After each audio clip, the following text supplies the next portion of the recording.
I want to I want to make something clear that in the next however long we're going to speak, I'm going to be very critical of Israel. And I want people to know that for me this is actually coming from a place of love. My entire family lives in Israel. I spent half my life there. I have gained so much from being Israeli. The people I've met, the growth I've developed from living there. I want to see Israel thrive. I do. But I believe that Israel needs to be transformed in order for it to thrive. And I think that the country is headed into a scary direction with the radicalization of the populations and just leadership that fuels that radicalization. And I will do everything in my power to get Israel back on a course that I think it has the ability to thrive as a nation and to be a nation that I'm personally proud of. Currently, it's not going in that direction. So um, whether you're pro-Israel or anti-Israel and you're viewing this, for me, this is what I call tough love, and that's really where I'm coming from. And yeah, so that's on the table. Yeah. Let's get into it. Yeah, I think that's a very fair thing to say. I mean, I criticize the United States government all the time, but I love my country, and that is why I criticize my government. I want my government to change. I want them to stop warmongering and bullying countries, and that is not because I don't love my country or I want my country to fall or fail. It's just that I think my country needs to change. My government needs to change. And a lot of the people's viewpoints need to change in order to make that happen. You know, the citizenship has to start voting in a different way or caring about different things in order to get them to that point. So I think that's an important point to make, that you do love your country. You love Israel. You want it to thrive. You want it to be successful.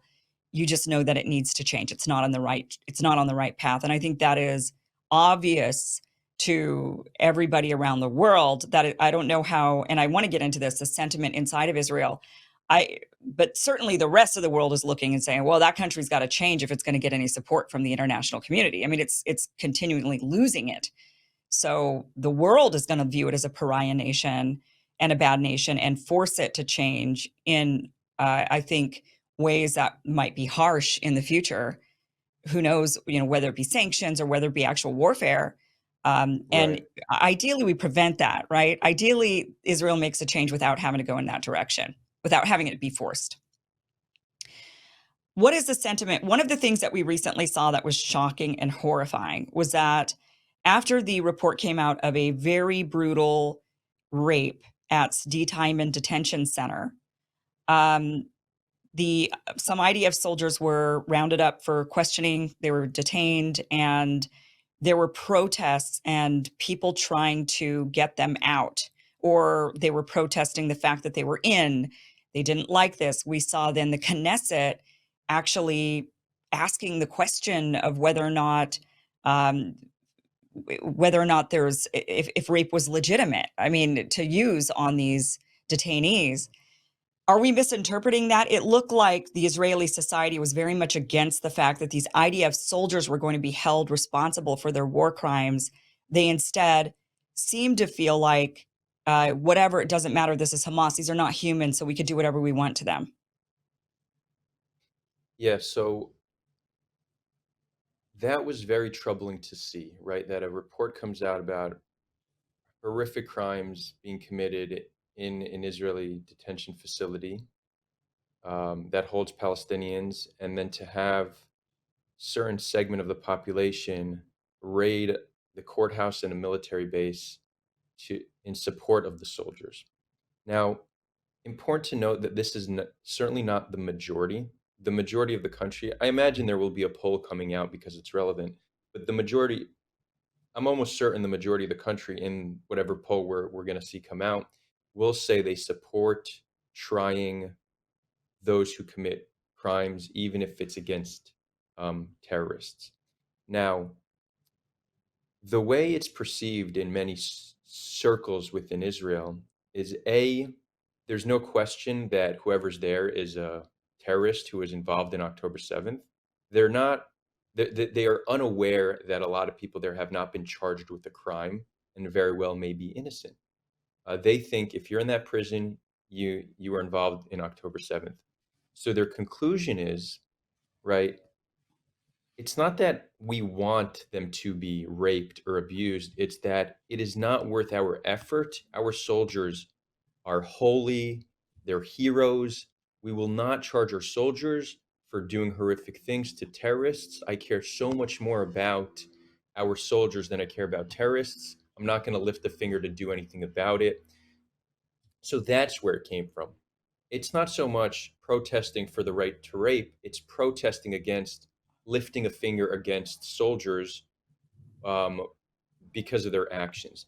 But this is actually very important. This backlash actually shows us why there's very little accountability when soldiers actually abuse their power. So once we heard about the State Teman case, I tweeted that this is just the tip of the iceberg. Very unfortunately, this is the tip of the iceberg. And then a week later, we got the report from B'Tselem saying they spoke to 55 prisoners who got released, most of whom were not charged with the crime, who stayed in not just State Teman, but from 17 different detention facilities and all experienced similar types of abuse. Now, it's important to note that these prisons are under the purview of Itamar Ben-Gvir, who is uh, one, one of Israel's most extreme, if not the most extreme we've ever had in government. And he intentionally worsened the conditions of the prison. Now, when I say it's the tip of the iceberg, I wasn't only referring to it's happening in other prisons, it's also happening in Gaza. The reason very little is done about it is because there is societal and political backlash to charging soldiers.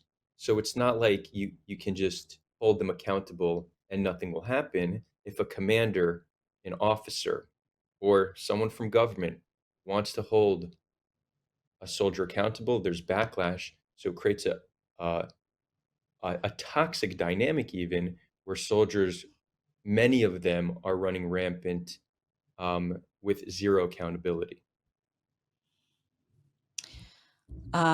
One thing also about that, I understand. Well, it's good to know, first of all, that the majority would say, no, it's not right to do those things. But I think that anybody would say that in a poll, in a survey. I think people would say, well, of course not, committing war crimes or that's wrong. But then it's how do they actually behave in that situation? How do they respond in that situation? And we're not, and then you're describing that society right now in Israel is saying, well, it is what it is, and I don't want to go after my guy. My guy's the good guy, and it's okay that he's doing this, I suppose. Well, it's not okay that he's doing it, but I'm just going to turn a blind eye to it because I care more about him than I do about these other people.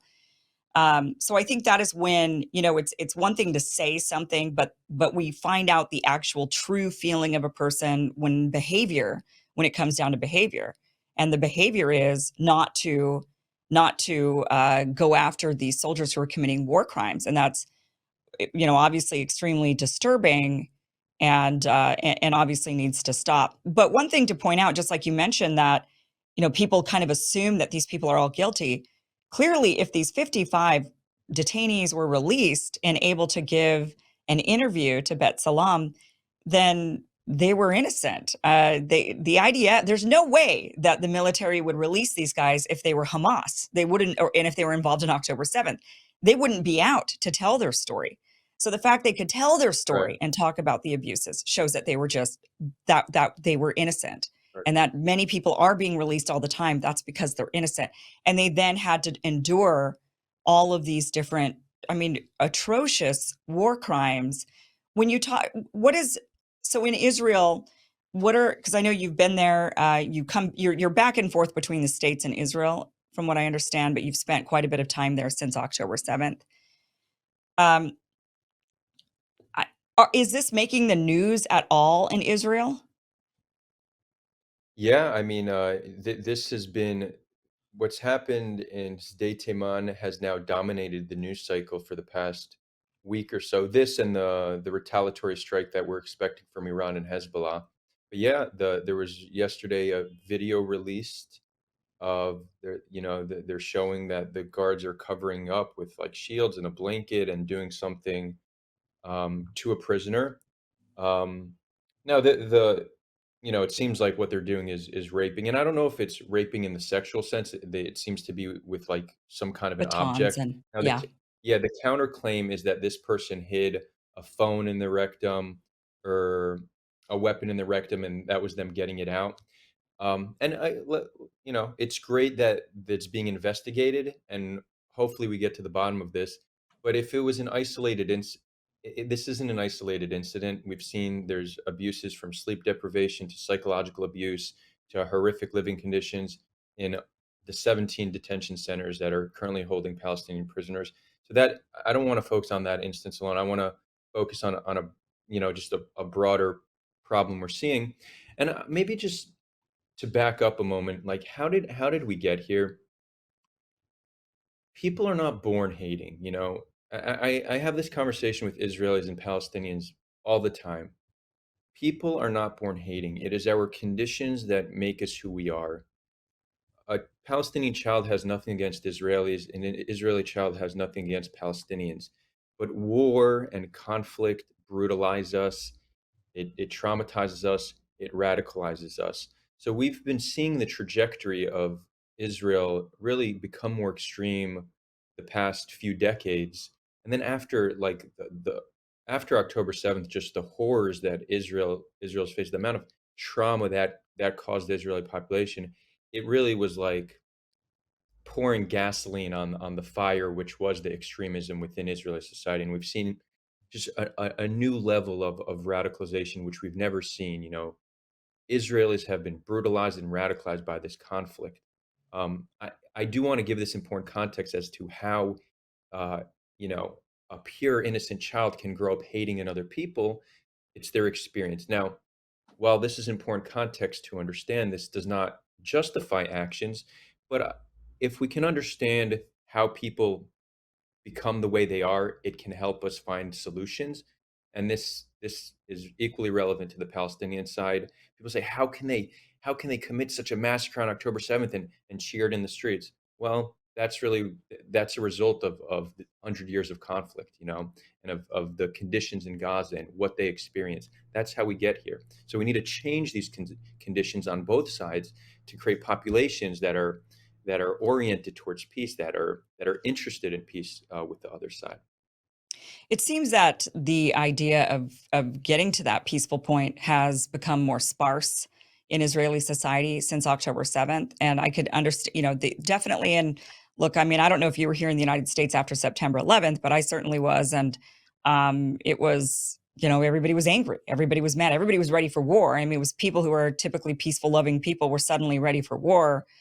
Now, eventually, that anger and that fear wore off, and over years, and then people started to stop and say, "Wait a minute, maybe that war wasn't so great. Why are we going and invading Iraq? What are we doing in Afghanistan?" There was then people started to question it, but Exactly. at the Yeah. time, people were really all for it, gung ho for war. We saw record Mhm. numbers of people signing up for the military and wanting to go and fight for the country.